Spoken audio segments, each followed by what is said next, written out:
There are two versions of me. The one before a ride and the one after a ride. Before a ride, my head is full of stuff. I've got work, clients, this YouTube channel and ideas for videos. I've got family, I've got bills, messages on my phone and various deadlines for work. The 100 little decisions that seem to pile up every single day. Then I go for a ride and an hour later, all those problems haven't disappeared. I still have the same work to do and the same responsibilities waiting for me when I get home. But somehow, I know what's needing my attention first. I've always assumed that was just because I enjoyed riding, because motorbikes are fun and getting out on the road makes me feel better. But recently, comedian Ross Noble said something that caught my attention in one of the magazines I was flicking through. He said motorbikes have done more for him and his mental health than any amount of therapy.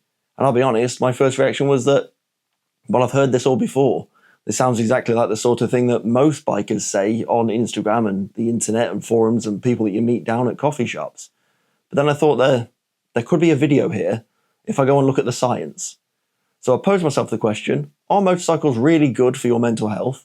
Or are we just telling ourselves that because we love bikes? And then I went away and I did the research. And scientists have actually measured what happens to your brain and your body when you ride a motorcycle. And it's actually quite interesting. Now, I didn't want this to become one of those videos where we all sit around and convince ourselves that motorcycles solve all of our problems, because they don't. A motorcycle is not a therapist.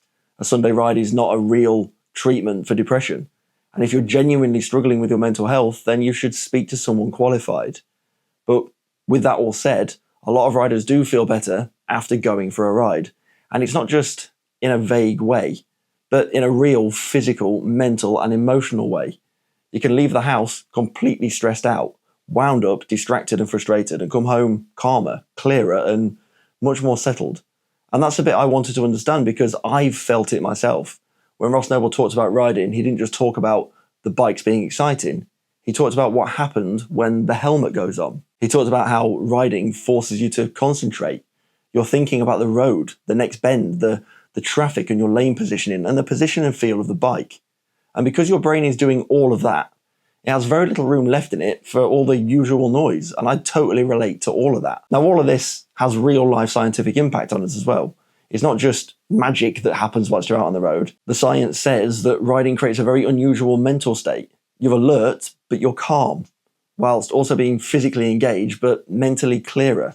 You're focused, but not necessarily stressed out by any of it. And that combined is exceptionally rare. Most things that raise your heart rate also raise your stress levels. Most things that calm you down don't require quick reactions. Motorcycling seems to sit in this strange middle ground. It demands your full attention. But for many riders, that seems to be exactly why it helps. The main study people point to was done with research connected to UCLA and was funded by Harley-Davidson. Now, being skeptical, I would say that this research being funded by a motorcycle brand does matter. So we'll circle back to that a little later on in the video because it means we should be careful around what it claims. But the actual study is fascinating. They didn't just ask riders whether they felt good by some basic survey. They measured them with proper equipment. They looked at brain activity. They looked at heart rates. They looked at hormone levels. They compared riding a motorcycle with driving a car and resting. And when people rode, the research found that signs of increased focus and attention, as well as finding changes linked to sensory processing. They found increased adrenaline and increased heart rate combined with a change in the stress markers. In simple terms, the rider's body looked more alert, but some of that stress, well, those measurements went down. And that's why riding is totally different from just sitting in and driving a car. As drivers, I know I can be quite passive and how passive the activity can be. Just ask yourself, if you've got a driving license, how many times have you been driving along, listening to your favorite podcast and suddenly kind of woke up mid-drive, come to realize where you are and ask yourself the question, where the heck did those last 10 miles go? And that's more common now than you realize. You can have your heated seats and heated steering wheel on. You'll be listening to your favorite podcast, cruise control and lane assist, keeping you in check, a nice warm coffee in the cup holder. You can physically be traveling somewhere in a car whilst your mind is absolutely miles away. Now, on a bike, that doesn't really happen. And those that do ride like that, well, most likely end up making very good chums with the Grim Reaper fairly quickly. A bike won't let you switch off like that. Your body is involved. It requires your balance. Your eyes are working constantly scanning the road, and your hands and feet are making all those tiny adjustments all the time to keep you in position. You're listening to the engine and feeling it for what gear you need to be in. You're reading the road surface and feeling for the levels of grip. You're watching your mirrors, checking junctions, judging every single bend.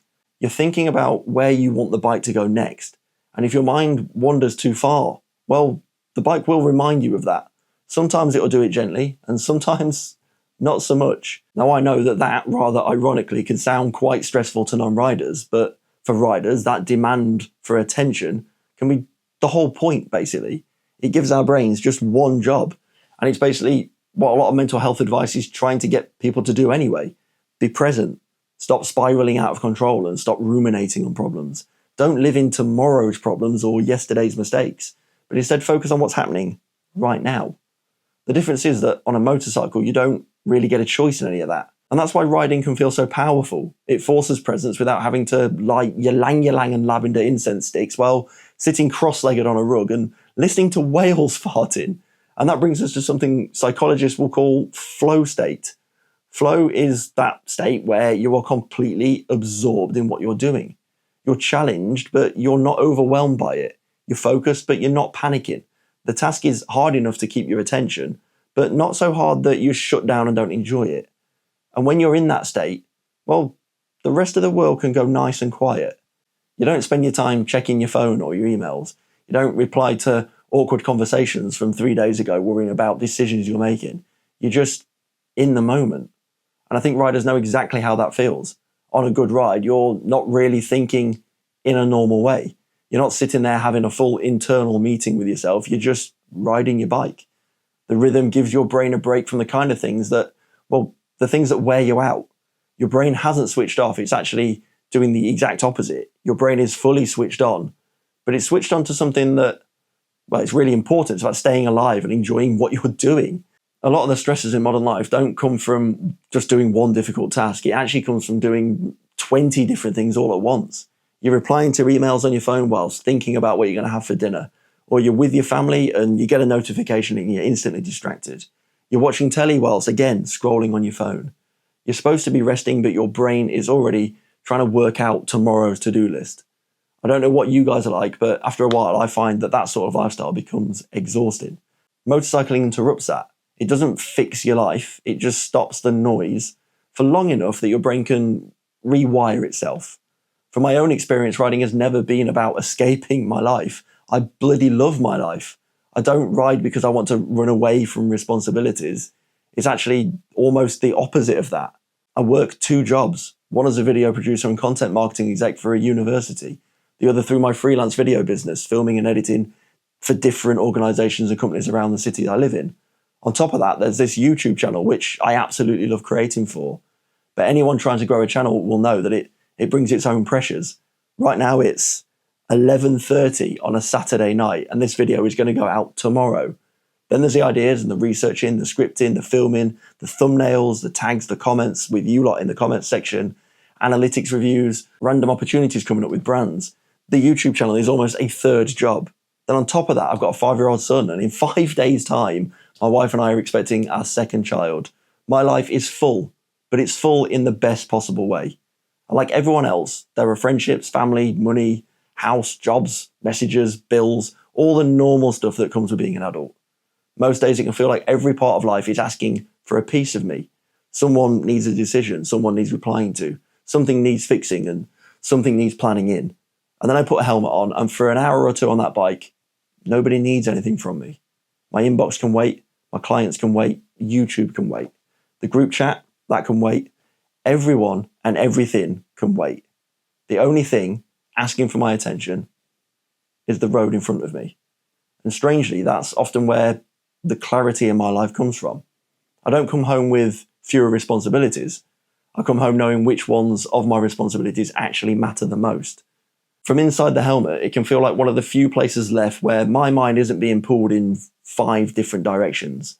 That simplicity is extremely rare to find now, and it's important that it's kept that way when I'm out riding, especially when it comes to the gadgets I'm using on my bike. And that is why I've partnered up with a team at Beeline Moto. These guys have designed and built one of the nicest and simplest little navigation devices I've ever seen for a bike in the form of the Moto 2. I've done a full unboxing at the pop-out banner at the top here. We can go and find out loads more detail about this sort of thing, but the abridged version is this. This device is all about miles per gallon. You can set a route in the app on your phone, put in parameters in like distance, how fun or direct you want it to be, or how long you want the ride to be, and it will find you a fun route to get you out and enjoying your bike. If you want to find out more about these devices, well, there's an affiliate link in the description below where you can go and read all about it on their website and maybe even go and buy one. Now, there's even more research around the idea of bikes being good for your mental health, even beyond motorcycling. There was a small Japanese study that looked at people who had taken a break from riding. The research split them into two groups. One group returned to riding as part of their daily life. The others didn't. And after 2 months, the riding group showed improvements in their visuospatial cognition. That's basically the kind of mental processing involved in space, positioning, and movement, which, when you think about it, makes complete sense. Because riding is full of that. You are constantly judging space and your position in the lane, your distance to the car in front and the shape of the bend that you're coming up to, the camber of the road, the space that you need to move into or the space that you need to stop. Now, again, we need to be careful because this was only a small study group. It doesn't prove that motorcyclists become geniuses the second they get on a bike, but it does support the idea that riding is mentally demanding in a way that may train certain parts of our brain. And then there's the wider evidence, not about motorcycles specifically, but about the ingredients that riding combines. You've got physical activity, which is linked with better mental well-being. Outdoor exposure is linked with restoration and improved attention. Mindfulness is linked with reducing stress and better emotional regulation. And flow state is linked with well-being. Social connections is linked with better mental health. And motorcycling can contain all of those facets all at once. You're physically engaged doing an activity outside on the bike. You're focused and in that flow state. And if you're part of a riding world, well, there's often some kind of social connection to it, even if it is just a nod from another rider. People often talk about motorcycling as if it's this solo activity. I've got mates who have actively said to me they feel like it's such a secluded and individual activity to partake in. And sometimes it is. Sometimes that's exactly what I need. But riding can also create communities in ways that it's hard to explain. I've got friends who I've known for absolute years and I'm now closer with because we've got this bond over biking. We can go out and spend 6 hours on the bikes together and only talk for 45 minutes of that with random coffee stops and petrol stops on the whole day, but still feel like the friendship's got stronger and better as a result of it. You can turn up somewhere on a bike and instantly there's something in common with a complete stranger. You don't need to know their job or their politics. You just look at their bike and go, nice that. And suddenly the two of you are talking. That's not therapy, but it is a connection. And those connections help people feel like they belong here. So when you put all those together, Ross Noble's point starts to sound a lot less ridiculous. Riding combines several things we already know can be good for us. Movement, attention, challenge, fresh air, focus, community, and maybe most importantly, presence. Now, I'd really be interested to know if you guys have felt this yourself whilst you're on a bike. Have you ever gone out on the bike stressed out, distracted, or a bit overwhelmed and come back feeling like your head is much clearer? Or do you think people like myself and other bikers are just over-romanticising it and you just love the adrenaline kick, or you're a bit kinky and you like wearing leather in public? Let me know in the comments below. Now, at this point in the video, it would be very easy to turn this into a cheesy biker slogan video and end it by saying something like, doctors should prescribe bikes and everyone needs to go out and buy themselves another Ducati. And as much as I'd love that last one to be medically approved, this is not what the evidence is saying. The Harley-funded study that I mentioned at the very top of this video was interesting, but it was still funded by Harley-Davidson, and that means we should read it carefully. It measures short-term effects, and it only looked at experienced riders. And it doesn't prove riding treats mental illness, and the Japanese study was also small. Both were useful and interesting, but neither of them were definitive. There are links for both of these studies, by the way, in the description below if you want to go and check them out. Now, of course, we also need to acknowledge the elephant in the room. Riding has risks, we can't ignore that. Motorcycling is still one of the most dangerous activities on the road that we can partake in. The sensible claim here is much narrower than bikes are great for your mental health. A much stronger claim would be motorcycles appear to create a state of intense focus, physical engagement, and present moment attention that well, creates a calm and clarity in our minds, and it's good for people's well-being in that sense. That's the claim that I've landed at anyway. Not that bikes replace therapy, not that riding cures anxiety or risks disappear because you feel better afterwards, just that there is a real reason riders can go for a ride and come home feeling different. And that reason might not be the bike itself. It's more likely to be what the bike demands from us. That's the thing that I think riders often explain badly. We'll say that I just needed a ride, but what we actually meant is I needed an hour where my attention belongs to one thing. We say that the bike clears my head, but maybe what we mean by that is the bike stops my head being pulled apart by a million small demands. And we say riding is therapy, but maybe what we actually mean is riding gives me the kind of focus and space and presence that I struggle to find anywhere else in modern society. Modern life is basically an attention war. Everyone wants a piece of our brain and a piece of our attention. Your employers, your clients, your family, your phone and social media, the news, advertising, politics, various algorithms, notifications, even your hobbies can start to feel like another thing that you need to manage, to post about, to measure, to improve and monetize. And then there's motorcycling, which is funny really, because bikes are, well, they're emotional things. We love the way they look. We love the way they sound. We love the engineering and the culture that surrounds them, the freedom they can bring us and the identity that some people find within those motorcycles. But when you're actually riding one, the bike strips all that away. It doesn't care what you do for a living. It doesn't care how many emails you've got in your inbox. It doesn't care whether the last video you posted on your social platforms has performed well. It doesn't care what happens on your phone that day. It only asks one question of you, and that is, are you paying attention? And if you are, well, everything else goes quiet. So that's my take on the whole motorbikes are good for your mental health thing. It's that motorbikes might be one of the last things in modern life that completely demand your attention. And maybe that's what so many of us are missing day to day. It's not speed, it's not noise or danger. It's attention, your undivided attention. A place where your mind and body can finally be doing the same thing at the same time. Because given everyday life, how often does that happen? We're rarely where we are right now, but on a bike, you really have to be. For me personally, I don't ride to escape my life. I ride because when I return from it, I've got a clearer head. It's one of the last places left where my mind can be exactly where my body is. And that might be more important than any of us realise. And if you've ever felt that, well, let me know in the comments. And if you're new here, this is what we do on Jack Talks Bikes. We take the things that riders talk about in cafes and garages and on community sections and forums, and we ask what's actually going on underneath it. So if you enjoyed this video, then please do give the video a like, subscribe by clicking my face down here in the little round circle, and, well, go check out last week's video, which I'll pop up here at the top of the screen. And hopefully I get to see you all next time in the next video. Ride safe.